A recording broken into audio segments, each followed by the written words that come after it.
लक्ष देऊ नये. मला सांग, आंब्याच्या झाडाचे बीज रोवून सफरचंदाचे झाड उगवलेलं तू ऐकलंयस का कधी? नाही ना. मग स्वतःच्या डोक्यात नकारात्मक विचारांचे बीज रोवून सकारात्मक गोष्टी घडतील हा विचार योग्य असू शकेल का रे? कदापि नाही. पण हेच घडतंय तुझ्या बाबतीत. तू एखाद्या गोष्टीचा आरंभ संकल्प करून मोठ्या दिमाखात करतोस, पण काहीच दिवसात अपेक्षित यश मिळत नाही, म्हणून नकारात्मक विचारांचं तोरण आधीच मनात बांधायला सुरू करतोस.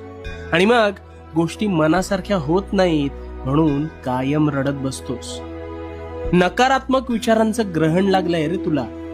तुझ्या विचारांच्या संभ्रमात तुझ्यावर नकारात्मक विचार हळूहळू तुझ्या नकळत आरूढ होऊन जातात.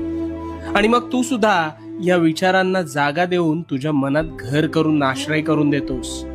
इथे तू चुकतोस.